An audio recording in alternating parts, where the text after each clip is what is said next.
Thanks for staying tuned to the Africa Independent Television, the window to Africa. On this channel, you get every information you need about Africa. And on this program, Security Watch Africa, we bring you that information on security. Every week we bring you every information you need about security. Wherever the information is, we'll go that length and bring it to you. Welcome to another exciting episode of this program. Today, we're bringing you a collection of reports put together by our team that transversed across Nigeria, particularly.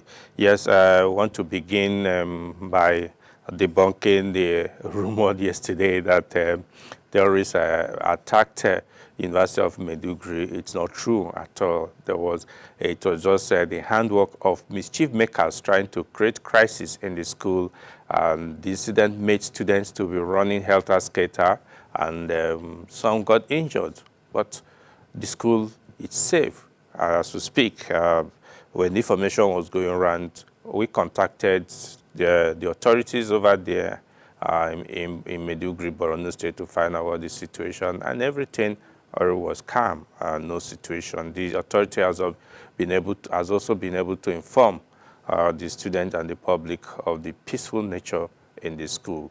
We just want to advise Nigerians and all well-meaning people to please let us follow the path of peace. I don't know what anybody will benefit by creating chaos and crisis in an environment like that. Yes, let's take you to our first report of the day by Elizabeth Tanko, where he reports about the Chief of Army Staff Soldier First mantra and providing befitting accommodation for soldiers. Sit back as we bring you the report. In line with his mantra of soldier first and in fulfillment of his command philosophy, which is to consolidate the transformation of the Nigerian army towards a bequeathing and well-motivated and combat-ready force that can effectively discharge its constitutional responsibilities within a joint and multi-agency environment. The Chief of Army Staff, Lieutenant General Olufemi Olatunbosun Oluyede, demonstrated his commitment to the welfare of personnel and their families. The Army Chief this week commissioned the Soldiers' Quarters Christian Lieutenant General Taurid Abiodun Lagbaja Model Corporal and Below Quarters in Mambila Barracks Extension in Abuja.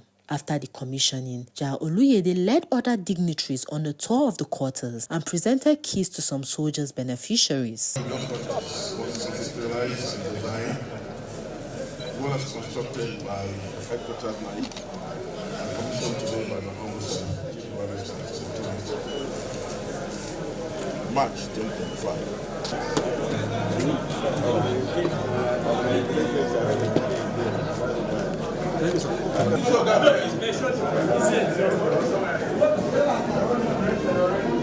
Earlier in his speech, the Chief of Military Intelligence Army, Major General Thompson Ugwabe, expressed gratitude to the Chief of Army Staff for his visionary leadership and support in actualizing the project.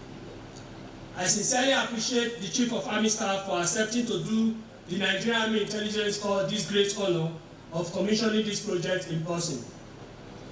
I'm also delighted to acknowledge and appreciate the visionary leadership and unwavering commitment of our special guest of honor. Indeed, his love for transformation and modernization, including the housing needs of the Nigerian Army, gave us the needed impetus to complete this project. The project, like any meaningful endeavor, came with its fair share of challenges.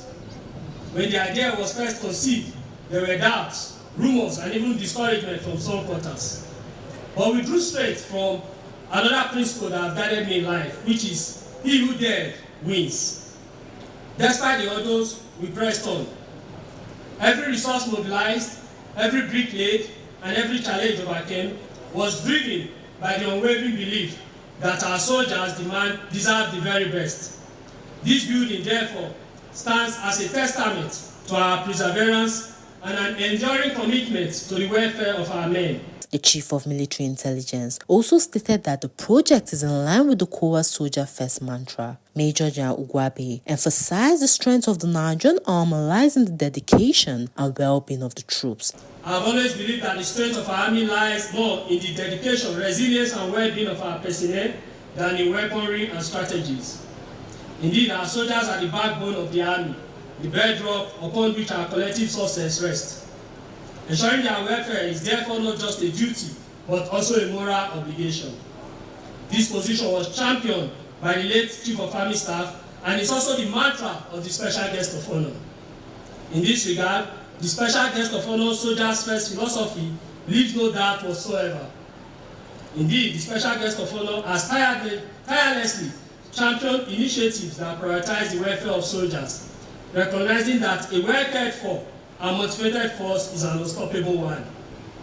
The Kwa's vision, leadership, drive has inspired me to take steps, however small, to contribute to that noble cause. Today, as we commission this 12 two-bedroom accommodation, I salute the leadership, guidance, and support of the Special Guest of Honor, without which this project would not have been completed. The high point of the event was the launching of the special edition of the Naik Akron magazine and planting of trees to commemorate the event.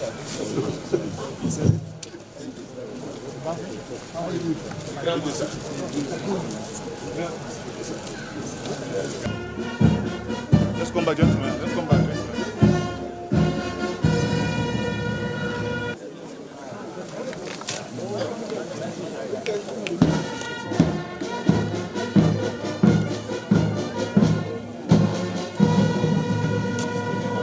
Elizabeth Fanko, reporting for Security Watch Africa. Welcome back from that report. Kudos to the Chief of Army Staff, Lieutenant General Olufemi Oloyede, for completing that project and commissioning it. This is commendable because soldiers, the beneficiaries, will have a befitting home to keep their head when they have the time to rest, and their family will have where to stay.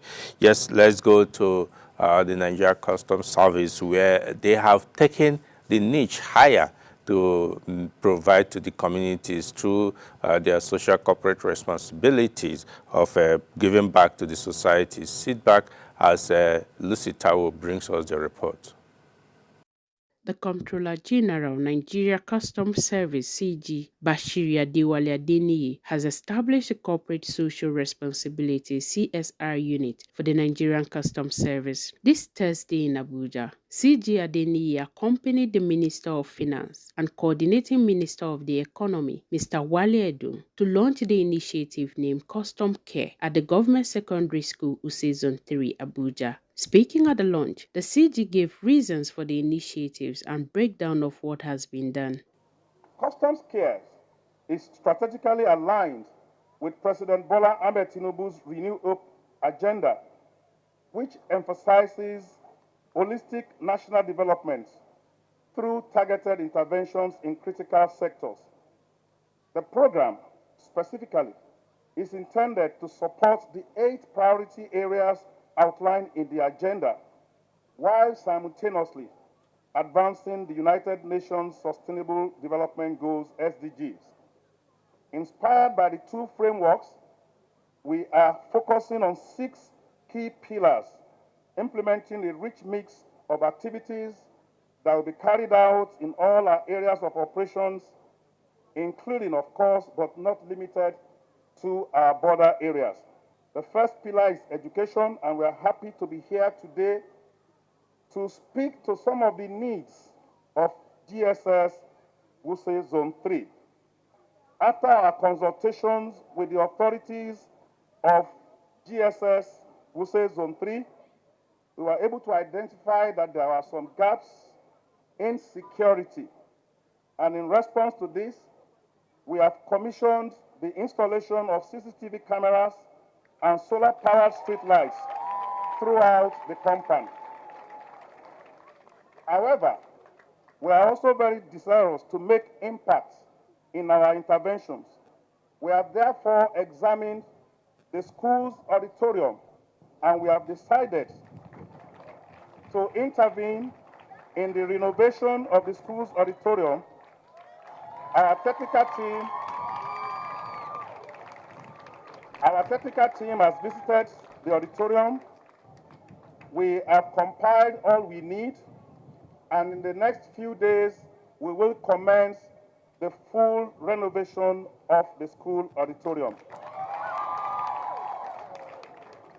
In addition to that, all the learning aids that you have seen here, exercise books, pens, school bags, biros, and others, will also be distributed to 1,300 students of this school. CJ Adeniyi spoke on the Nigerian Customs Service commitment on food security. Our commitment extends to bolstering food security and celebrating Nigeria's cultural heritage in the final pillar of our initiatives.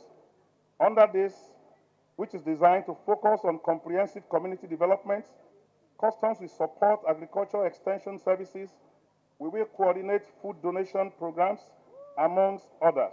In his remark, the Minister of Finance, who is also the chairman Nigeria Custom Board, Mr. Wale Edun, commended the foresight of the custom management for the comprehensive CSR initiatives. It is with immense pleasure that I address this significant event, Custom Cares, and of course, our gratitude to the Comptroller General of Customs, Comptroller General Bashir Adewale Adeniyi, for his leadership and for this impactful initiative. And when I thank him, we also thank all the members of Customs. The men and women of Customs Service are donating a portion of their salary to ensure that the Customs Cares program goes on. We commend them. The very elated principal of Government Secondary School Use Zone 3, Mrs. Josephine Ugu, expressed gratitude to the Nigerian Customs Service for the initiative and for choosing her school. See my children there, they are so excited, they are so happy. They said I should tell you that they feel so pampered, so cared for. But it is not easy to be adopted children. And the adopted children of who? Customs. And so we just want to say a very big thank you to our daddy, the Comptroller General of the Nigerian Customs Services. He has said it all that the relationship has been existing for a very long time. But today, he has taken it to another level. My children, I should tell you that they will not disappoint you. That for all these your initiatives and interventions, they promise that they are going to excel, not just in academics, but also in character. This action by the Comptroller General of Nigeria Customs Service has generated positive comments and encouraged other organizations to give back to the society. Lucy Tawu reporting for Security Watch Africa. Yeah, welcome back. Kudos to the Nigerian Customs Service for giving back to the society. Let's go to the Defense Headquarters, where Elizabeth Tanko again brings us the report from the briefing by the Defense Media Operations on what the Armed Forces of Nigeria has been doing in the past 1 week. Sit back as we bring you the report.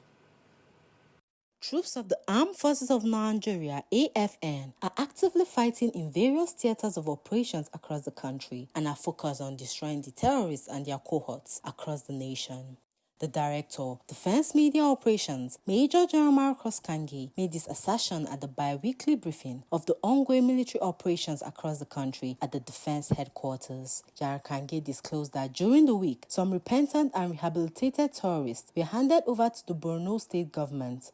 The DDMO ruled out other successes attained by the troops in the course of their operations. Between 10 to 20 March, scores of terrorists were neutralized, while others were arrested. Troops also apprehended 23 perpetrators of oil theft and rescued some kidnapped hostages. In the South-South region, Troops foiled oil theft estimated to the tune of about 461,783,868 naira only. Troops discovered and destroyed 36 crude oil cooking ovens, 42 dugout pits, 28 boats, 33 storage tanks, 65 drums, and 21 illegal refining sites.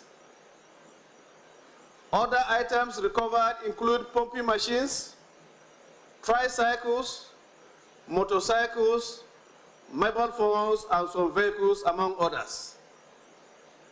In a related development, troops recovered huge cache of assorted arms and ammunition during the week.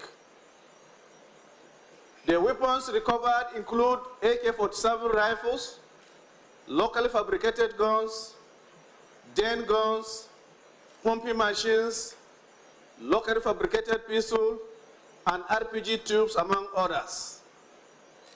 The ammunitions recovered include various kinds of 7.62 millimeter ammunition, as well as rocket-propelled grenade bombs. A look at Joint Task Force Northeast Operation Hiding Kai. Between 10 to 19th March, scores of terrorists comprising adult males, adult females, and some children surrendered to troops within the theater of operation following the ongoing onslaught by our gallant troops. Also, between 10 and 18th March, troops in conjunction with hybrid forces conducted offensive operations including ambushes, fighting patrols, and clearance operations in Goza, Dikwa, Chibok, Bama, Konduga, Damboa, Ngazai, Mungunu, Abadam, and Guzamila local government areas of Borno State. While answering a question, General Kange insisted that the Nigerian military is not aware of any agreement between communities and bandits in the Northwest. Bandits are calling for peace deal with communities, or communities calling for peace deal with bandits. And what is the military doing about it, whether they are in support of that effort? If I get you right, that's what we're asking. Very good. To the best of our knowledge, we have never had any peace deal with bandits as military men. When the community want to do that, I don't think they go and seek approval from the military to do so. And the military, I don't think they are aware of that. The military is conducting their operations according to the rules of engagement and code of conduct for internal security operations, like I have told you. So if any community goes about calling bandit for any reason, the military does not support that. Elizabeth Thanko, reporting for Security Watch Africa, Abuja. Yeah, during the week, Security Watch Africa team we are in Kwara State, precisely in Omuaran community, and we paid a courtesy call on the traditional ruler, Oba Abdulrahim Adeoti, and he spoke widely on issues in Nigeria and the laudable work the area commander is doing. Sit back as, again, Lucy Tawo brings us the report. The traditional ruler of the historic town of Umaron in Irekpodu local government area of Kwara State, the Olomo of Umaron, Oba Abdulrahim Oladele Adeoti, has called for the provision of adequate tools and apparatus for the Nigerian police force to enable them carry out their duties. He made the call when Security Watch Africa team visited his palace. The revered traditional ruler added that if we must access the police, they must be provided with enabling environment to work.